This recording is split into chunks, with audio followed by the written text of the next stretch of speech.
नमस्कार प्यारे बच्चों, पुनः ऑनलाइन क्लास में हिंदी साहित्य पर आधारित आधुनिक काल के प्रश्नों को लेकर के उपस्थित हैं। उपयुक्त पहेलीबद्ध काव्य रचना के रचयिता भारतेंद्र हरिश्चंद्र है। यानी 15 नंबर प्रश्न 15 का पहले वाली वीडियो में हम देख चुके हैं। उसी का व्याख्या है कि जो उपयुक्त बद्ध काव्य रचना के रचयिता हैं भारतेंद्र हरिश्चंद्र। इसके आगे की पंक्ति इस प्रकार है। जाहिर बातन में अति तेज, क्यों सखी साजन नहीं अंग्रेज। भारतेंद्र हरिश्चंद्र जहाँ एक तरफ अंग्रेजों के छक्के, अंग्रेजों के अच्छे कार्यों की प्रशंसा करते हैं, वहीं दूसरी तरफ उनका विरोध भी किया है। जैसे प्रशंसा में है, तब लो बहु सोई वत्स तुम जागे नहीं को जतन, अब तो रानी विक्टोरिया जागहु सुत भय छाड़ी मन। अगला प्रश्न है 16। भारतेंद्र हरिश्चंद्र राष्ट्रीय चेतना की संवाहक और आधुनिक चेतना की प्रणेता प्रथम साहित्यकार है।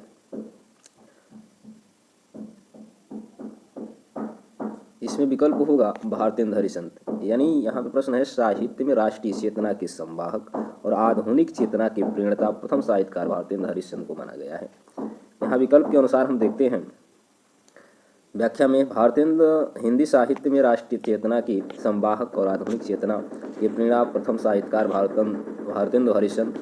भारतेंद्र हरिश्चंद्र को हिंदी नवजागरण का अग्रदूत तथा उनके युग को हिंदी नवोत्थान का युग माना जाता है। अगला इसमें कुछ और व्याख्या दिया गया है। भारतेंद्र हरिश्चंद्र के संदर्भ में आलोचकों का मत, भारतेंद्र युग का साहित्य व्यापक रूप से गदर से प्रभावित है। डॉक्टर रामविलास शर्मा जी कहते हैं, भारतेंदु ने हिंदी साहित्य को एक नए मार्ग पर खड़ा किया। वे नए साहित्य की नए युग की प्रवर्तक थे, ये आचार्य रामचंद्र शुक्ल कहते हैं। हिंदी साहित्य में पुनर्जागरण भारतेंदु के माध्यम से अवतरित होता है, ये राम स्वरूप चतुर्वेदी जी कहते हैं। प्रश्न नंबर 17 है। प्रश्न नंबर 17 में, भारतेंदु कालीन किस उपन्यास से आधुनिकता की शुरुआत मानी जाती है? तो यहाँ ये है परीक्षा गुरु। भारतेंद्र युग में लेखकों को उपन्यास रचना की प्रेरणा बंगाल और अंग्रेजी के उपन्यासों से प्राप्त हुई। अंग्रेजी ढंग का पहला मौलिक उपन्यास लाला श्रीनिवास दास का परीक्षा गुरु 1882 माना जाता है। इससे पूर्व श्रद्धाराम फुल्लौरी ने भाग्यवती 1877 शीर्षक लघु सामाजिक उपन्यास लिखा था। अतः स्पष्ट है कि भारतेंदु कालीन उपन्यास परीक्षा गुरु से आधुनिकता की शुरुआत मानी जाती है। 100 अनाज एक सुजान 1892 बालकृष्ण भट्ट कृत है। बालकृष्ण भट्ट कृत तथा है चंद्रकांता 1888 देवकी नंदन खत्री कृत है उपन्यास है। बच्चन सिंह चंद्रकांता को 1891 ईस्वी की रचना मानते हैं। अगला प्रश्न है, तदीय समाज से किसका संबंध था? तो यहाँ पे हम देखेंगे केशव चंद्र जी हैं, भारतेंदु हरिश्चंद्र जी हैं। अगला विकल्प है राजा राम मोहन राय हैं, ईश्वर चंद्र विद्यासागर हैं। तो यहाँ बी विकल्प है। बी विकल्प में हमने देखा भारतेंदु हरिश्चंद्र, बी विकल्प सही है। भारतेंदु हरिश्चंद्र जी हैं। भारतीय नवजागरण के अग्रदूत के रूप में प्रसिद्ध भारतेंदु हरिश्चंद्र जी ने देश की गरीबी, पराधीनता, शासकों की अवमानवीय शोषण की चित्रण को ही अपने साहित्य का लक्ष्य बनाया। वे आधुनिक हिंदी के पितामह कहे जाते हैं। भारतेंदु हिंदी में आधुनिकता के पहले रचनाकार थे। उन्होंने वैष्णव भक्ति के प्रचार के लिए तदीय समाज की स्थापना की। इनका मूल नाम हरिश्चंद्र था। उनकी लोकप्रियता से प्रभावित होकर काशी के विद्वानों ने 1880 में उन्हें भारतेंदु की उपाधि प्रदान की। अन्य महत्वपूर्ण तथ्यों में हिंदी साहित्य में आधुनिक काल का प्रारंभ भारतेंदु हरिश्चंद्र से माना जाता है। हिंदी में नाटकों का प्रारंभ भारतेंदु हरिश्चंद्र से माना जाता है। भारतेंदु के नाटक लिखने की शुरुआत बंगाल बंगला की विद्या सुंदर 1867 नाटक से अनुवाद से होती है। उन्होंने 1868 कवि वचन सुधा नामक पत्रिका निकाली। 1876 में हरिश्चंद्र मैगनीज और बाल बोधिनी नामक पत्रिकाएं निकाली। अगला प्रश्न है, नवजागरण का अग्रदूत हिंदी के किस लेखक को कहा जाता है? तो विकल्प बी है भारतेंदु हरिश्चंद्र। भारतेंदु हरिश्चंद्र को भारतेंदु उपाधि कब प्रदान की गई? तो 1880 में, विकल्प बी। यहाँ पे प्रश्न नंबर 21 है कि अंग्रेज राज सुख साज सजे सब भारी, अपय धन विदेश चली जात यह अति ख्वारी। ये पंक्ति किसके द्वारा लिखी गई है? तो ये विकल्प सी है भारतेंदु हरिश्चंद्र।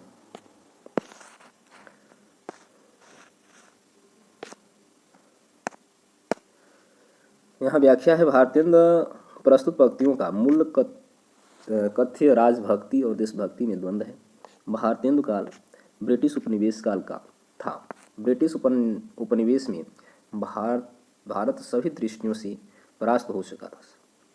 भारत को पूर्णतः मटियामेट कर यहाँ की सारी संपत्ति को अपने देश की ओर ले जाना ब्रिटिशों का एकमात्र लक्ष्य था। भारतेंदु भारत दुर्दशा के पहले अंक में ही यह सूचित करते हैं कि अंग्रेज राज सुख साज सजे सब भारी, अपय धन विदेश चली जाते यह अति ख्वारी।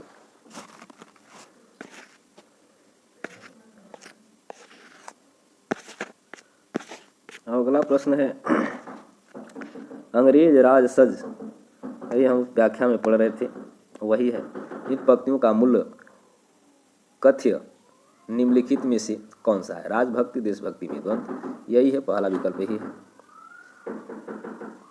अगला है, धन्य भारत भूमि सब रतननी की उपजावनी, इस पंक्ति के लेखक हैं?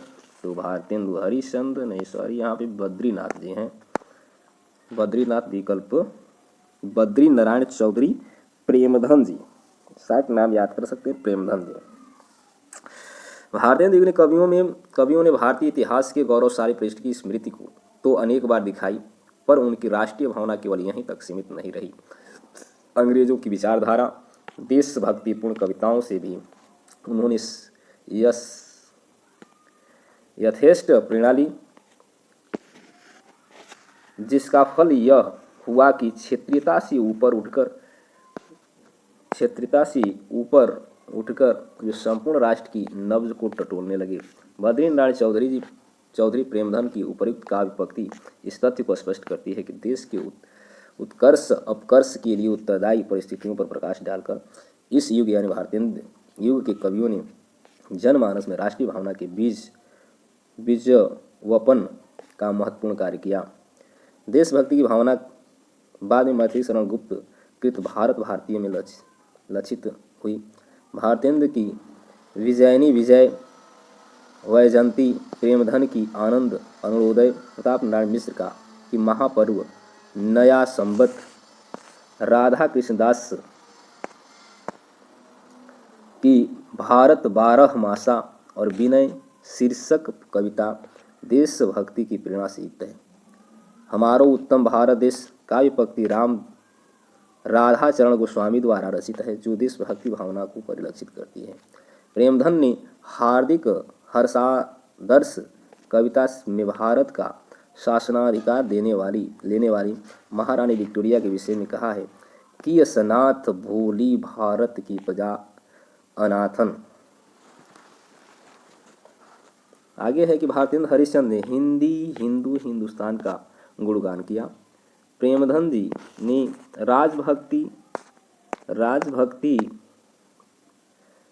भारत सरिस और ठौर कहूँ नाही कहकर विदेशी शासकों को आश्वस्त किया, तो अंबिका दत्त व्यास ने जयति राजेश्वरी जय जय परमेश द्वारा रानी विक्टोरिया के प्रति आभार प्रकट किया। अगला प्रश्न है लाला श्रीनिवास दास की संयोगिता स्वयंवर की सच्ची समालोचना किसने की है? तो यहाँ विकल्प डी है, बालकृष्ण भट्ट जी। बालकृष्ण भट्ट द्वारा भारतेंदु युग प्रतिनिधि रत्नाकर इन्होंने लाला श्रीनिवास दास कृति नाटक संयोगिता स्वयंवर की समीक्षा सच्ची समालोचना शीर्षक से की है। डॉक्टर रामविलास शर्मा ने इन्हें हिंदी आलोचना का जन्मदाता माना है। बालकृष्ण भट्ट को हिंदी का एडिशन तथा हिंदी का प्रथम निबंधकार माना जाता है। महत्वपूर्ण तथ्य है कि बद्रीनारायण चौधरी प्रेमधर भारतेंदु युगनी का रचनाकार है। इन्होंने जीर्ण जनपद यानी काव्य, भारत सौभाग्य, वेश्या विनोद नाटक लिखा। रामचंद्र शुक्ल हिंदी साहित्य के प्रख्यात निबंधकार, इतिहासकार तथा आलोचक हैं। भारतेंदु हरिश्चंद्र आधुनिकता के नवदूत माने जाते हैं। अगला प्रश्न है कि मेघदूत काव्य का खड़ी बोली में अनुवाद किया है? तो ये है डी, राजा लक्ष्मण सिंह ने। भारतेंदु युग के कवियों ने खड़ी बोली और ब्रजभाषा में मौलिक रचनाओं के साथ साथ संस्कृत की अनेक रचनाओं के अनुवाद भी किए। राजा लक्ष्मण सिंह द्वारा अनुदित रघुवंशम और मेघदूतम उल्लेखनीय कृतियां हैं, जिसमें भावांतरण की सरसता, शैली का लालित्य, शुद्ध ब्रजभाषा, सवैया छंद प्रयुक्त किया गया है। ठाकुर जगमोहन सिंह द्वारा अनुदित रचनाएं ऋतु संहार और मेघदूत विशेष उल्लेखनीय है। प्रश्न नंबर 26 है भारतेंदु युग के कवियों ने अधिकांशतः किस भाषा में कविता की है? तो भारतेंदु युग के कवियों ने ब्रज भाषा में रचना की है। विकल्प ये सही है। बद्रीनारायण चौधरी में यानी चौधरी प्रेमधन उर्दू में किस नाम से कविता लिखते थे? तो यहाँ है विकल्प सी में अब्र। तो बच्चों आज के लिए वीडियो यहीं तक है। वीडियो को देखें, संपूर्ण देखें और वीडियो को लाइक करें, शेयर करें, चैनल को सब्सक्राइब करें। धन्यवाद।